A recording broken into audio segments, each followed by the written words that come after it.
Students, आज के इस वीडियो लेक्चर में हम इकोनॉमिक्स का नया चैप्टर स्टार्ट करने वाले हैं।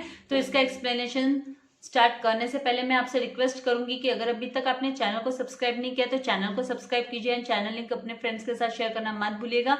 सो नेक्स्ट चैप्टर जो है चैप्टर नंबर 9, जो कि money market and capital market in India है, जिसमें हम टॉपिक कवर अप करने वाले introduction, meaning of financial market and concept of money market in India हम कंप्लीट करने वाले हैं। तो डियर स्टूडेंट्स, जैसे कि हम सभी जानते हैं कि जो पैसा है, मनी है, फाइनेंस है, वो बहुत ही मस्ट है, बहुत जरूरी है।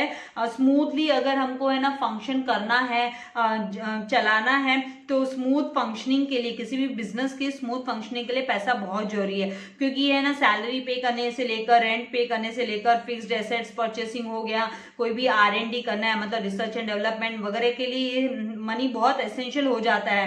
और जो बिजनेस को जो फाइनेंस मिलता है वो है ना, वो जो फाइनेंस वो या तो है ना capital as a capital businessman लेकर आता है, या फिर वो बोरो करता है मार्केट से। तो ये जो है ना मेन फाइनेंशियल मार्केट्स होते हैं जहां से है ना ये फाइनेंस आता है। तो पहला money market and capital market, तो यहाँ से short term and long term finance जो है वो दोनों से रेस्पेक्टिवली, मतलब है ना शॉर्ट टर्म फाइनेंस है वो मनी मार्केट से मिलता है, long term finance capital market से मिलता है। इन शॉर्ट जो आप लोगों को पता होना चाहिए। तो इनको समझने के लिए इनको हम है ना स्टडी करेंगे डिटेल में कि ये मार्केट्स के बारे में, इन मार्केट्स के बारे में हम डिटेल में हम स्टडी करने वाले हैं।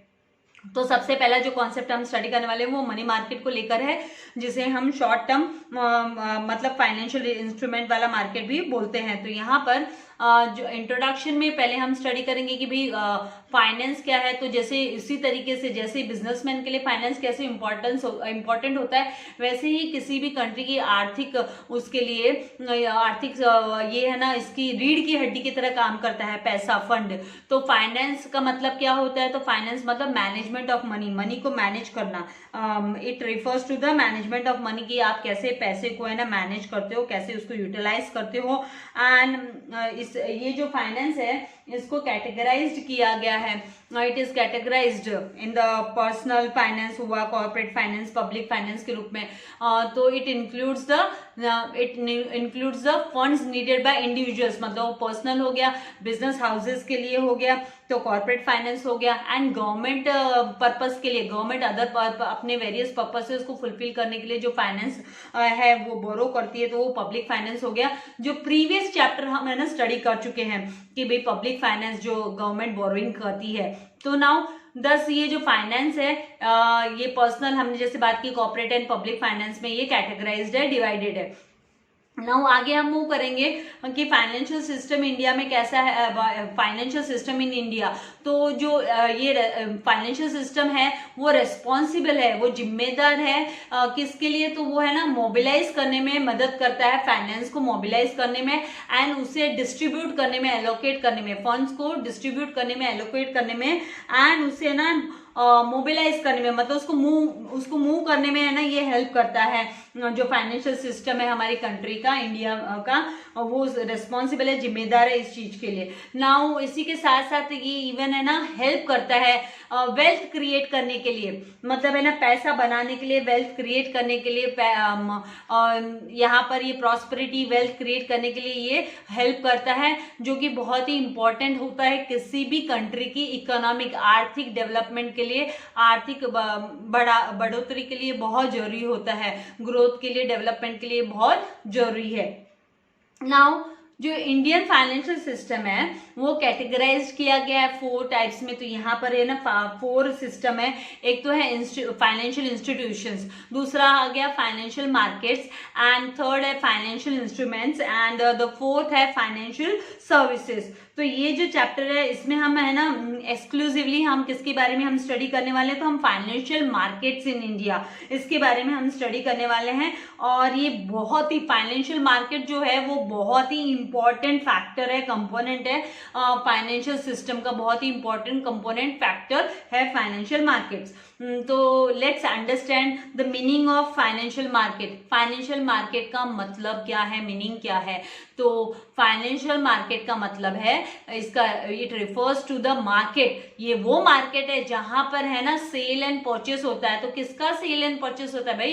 क्या बेचा जाता है, क्या खरीदा जाता है? तो फाइनेंशियल एसेट्स बेचे जाते, खरीदे जाते हैं। तो फाइनेंशियल एसेट्स के एग्जांपल्स क्या है, कौन से होते हैं ये फाइनेंशियल एसेट्स? तो ये जैसे बॉन्ड्स हो गए, स्टॉक्स हो गया मतलब शेयर्स, देन डेरिवेटिव्स हो गए, गवर्नमेंट सिक्योरिटीज हो गए, फॉरेन करेंसीज एक्सेट्रा, इसके अंडर में आते हैं फाइनेंशियल मार्केट के, फाइनेंशियल एसेट्स के अंडर में आते हैं। नाउ फाइनेंशियल मार्केट को ऑपरेट कौन करता है, कैसे ऑपरेट होते हैं ये, कैसे मतलब इनका एक्टिविटीज कैसे फंक्शन होती है? तो ये थ्रू बैंक्स, ये जो फाइनेंशियल मार्केट्स है दे एक्टिवेट दे एक्टिविटीज थ्रू बैंक्स। बैंक्स के through non banking financial institutions भी होती है जो इनको कंट्रीब्यूशन देते हैं फाइनेंशियल मार्केट के ऑपरेशंस में। देन ब्रोकर्स होते हैं, commission agents, brokers and mutual funds होते हैं, देन डिस्काउंट हाउसेज होते हैं। तो ये सारे के सारे है ना फाइनेंशियल मार्केट को ऑपरेट करने में है ना अपना योगदान देते हैं। नाउ आगे मनी मार्केट इन इंडिया। तो जो फाइनेंशियल मार्केट का ही जो पार्ट है मनी मार्केट इन इंडिया हम स्टडी करेंगे। यहाँ पर 2 टाइप्स के मार्केट इसमें आते हैं फाइनेंशियल मार्केट्स में, एक है मनी मार्केट और एक है capital market.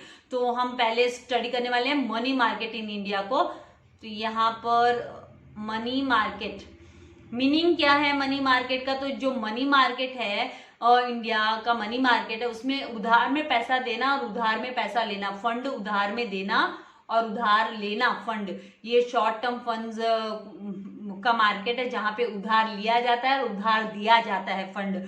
Now it is the market for near money. इसको नियर मनी क्यों बोला जाता है भाई? पैसे के करीब कैसे बोला जाता है? क्योंकि ये जो है दैट इज ये जो शॉर्ट टर्म इंस्ट्रूमेंट्स होते हैं, टूल्स होते हैं, जैसे कि है ना ट्रेड बिल्स हुआ, आप बिल्स ऑफ एक्सचेंज स्टडी कर रहे हो अकाउंटेंसी में, राइट? बिल्स ऑफ एक्सचेंज तो वो नेगोशिएबल इंस्ट्रूमेंट्स है, ट्रेड बिल्स है, तो उसके बारे में आप स्टडी करो। तो वो कैसे है ना नियर टू मनी है ना, जब पैसे की जरूरत पड़ती है किसी बिजनेसमैन को तो वो इमीडिएटली डिस्काउंट करके ले लेता है उसको बैंक से, राइट? तो डिस्काउंट करके ले सकता है, तो वो लीगल डॉक्यूमेंट हो गया। नाउ गवर्नमेंट सिक्योरिटीज हो गए, प्रोमिसरी नोट्स हो गए, तो ये सच इंस्ट्रूमेंट्स हाईली लिक्विड होते हैं। ये हाईली लिक्विड होते हैं मतलब इनको जल्दी से हम एनकैश करके ले सकते हैं और ये लेस रिस्की भी होते हैं क्योंकि छोटे समय के लिए है ना भाई। इसका जो समय सीमा है, अवधि जो है वो छोटे समय के लिए है, तो लेस रिस्की होते हैं, इजीली मार्केटेबल है, विद अ मैच्योरिटी पीरियड। इनमें मैच्योरिटी पीरियड मेंशन रहता है और 1 ईयर और लेस देन 1 ईयर का, 1 साल या 1 साल से कम का मैच्योरिटी पीरियड इनमें मेंशन रहता है।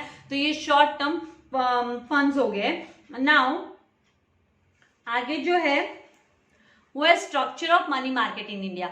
तो मनी मार्केट का स्ट्रक्चर कैसा है इंडिया में? अभी जैसे मैंने आप लोगों को है ना यहाँ पे जो फाइनेंशियल इंस्ट्रूमेंट्स में जैसे हमने यहाँ पे बॉन्ड्स की यहाँ पे बात की, हमने प्रोमिसरी नोट्स की, ट्रेड बिल्स, गवर्नमेंट सिक्योरिटीज वगैरह। इसके अंडर में गवर्नमेंट सिक्योरिटीज क्या होती है? तो ये डेप्ट इंस्ट्रूमेंट्स होते हैं जो कि गवर्नमेंट है ना डेप्ट कलेक्ट करती है पब्लिक से with the promise of repayment, की वो रीपेमेंट करने का प्रॉमिस करती है इसको जो भी उसका गवर्नमेंट सिक्योरिटीज बाय करता है। और डेरिवेटिव्स क्या होते हैं? तो वो फाइनेंशियल सिक्योरिटीज होते हैं जो कि जिनकी जो प्राइस होती है उनकी वैल्यूज होती है, जैसे बॉन्ड्स हो गए, स्टॉक करेंसीज हो गए, तो वो डेरिवेटिव्स के अंडर में आता है। नाउ यहाँ पे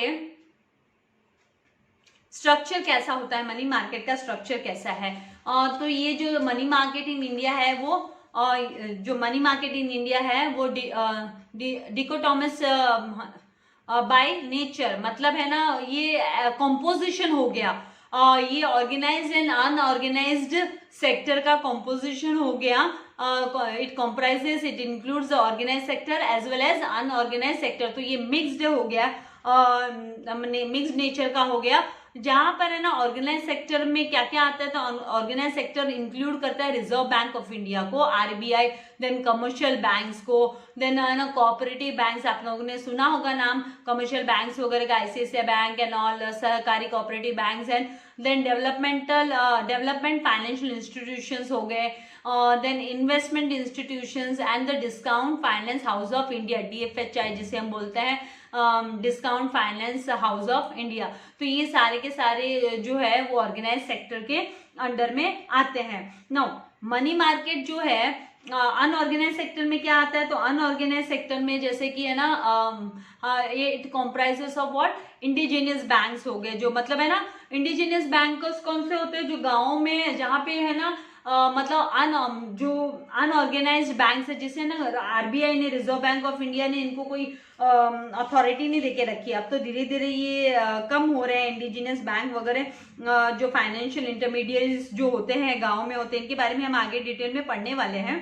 हुंडीज वगैरह आपने नाम सुना होगा, शॉर्ट टर्म क्रेडिट इंस्ट्रूमेंट्स हो गए, हुंडी वगैरह ये प्रोवाइड करते हैं। तो ये है ना अनबैंक्ड एरियाज में है ना लोन प्रोवाइड करते हैं, जहां तक है ना बैंक्स पहुंचे नहीं है। तो ये अनऑर्गेनाइज सेक्टर का एग्जाम्पल है, इनके बारे में डिटेल में आगे हम पढ़ने वाले हैं, सारे टर्म्स हम डिटेल में पढ़ने वाले हैं आगे। नाउ यहाँ पे मनी लेंडर्स होते हैं, जो जमींदार है, unregulated non banking financial intermediaries है, वो अनऑर्गेनाइज सेक्टर के अंडर में आते हैं। नाउ मनी मार्केट का जो सेंटर है इंडिया में, वो कहाँ पर लोकेटेड है, तो it is located at Mumbai में है, दिल्ली में है, कोलकाता में है। और however Mumbai is the only active money market है। मुंबई है जो है ना, हम वैसे भी इसको है ना कैपिटल, अपना फाइनेंशियल कैपिटल ऑफ इंडिया बोलते हैं मनी मार्केट मुंबई को। तो ये एक्टिव मनी मार्केट सेंटर है इंडिया का, जिसमें ना मनी का जो फ्लो है in all parts of the country, सारे के सारे कंट्रीज का जो मनी फ्लो है वो यहाँ पर होता है। मनी का फ्लो मुंबई खींचता है भाई, पैसे को ये अपनी तरफ खींचता है, क्योंकि यहाँ पे अगर कुछ इन्वेस्टमेंट करो तो आपको है ना रिटर्न्स की, हाई रिटर्न्स की उम्मीद होती है। नाउ नेक्स्ट, यहाँ पर ये जो असाइनमेंट मैंने आपको एक्सप्लेन किया यहाँ तक का जो टर्म, क्योंकि आगे हम है ना organise sector and unorganise sector के बारे में डिटेल में हम स्टडी करने वाले हैं एवरी टर्म्स को। तो आई होप इसका कॉन्सेप्ट आप लोगों को अच्छे से क्लियर हो गया होगा। तो इसी के बेस पे एक छोटा सा असाइनमेंट आप लोगों के लिए है कि आपको इकोनॉमिक टर्म्स देना है, give economic terms. A market where sale and purchase of financial assets such as bonds हो गए, स्टॉक्स हो गए, गवर्नमेंट सिक्योरिटीज हो गए, फॉरेन करेंसीज हो गए, इज अंडरटेकन। तो उस मार्केट को कौन सा मार्केट बोला जाता है, ये तो हमारे एक्सप्लेनेशन पे ही बेस्ड है। And a market for lending and borrowing of short term funds, कहाँ पर शॉर्ट टर्म फंड्स है ना वो उधार दिया जाता है ना उधार लिया जाता है, तो वो मार्केट का आपको नाम लिखना है। तो आप लोग, मुझे पता है इजीली आप लोग है ना लिख सकते हो।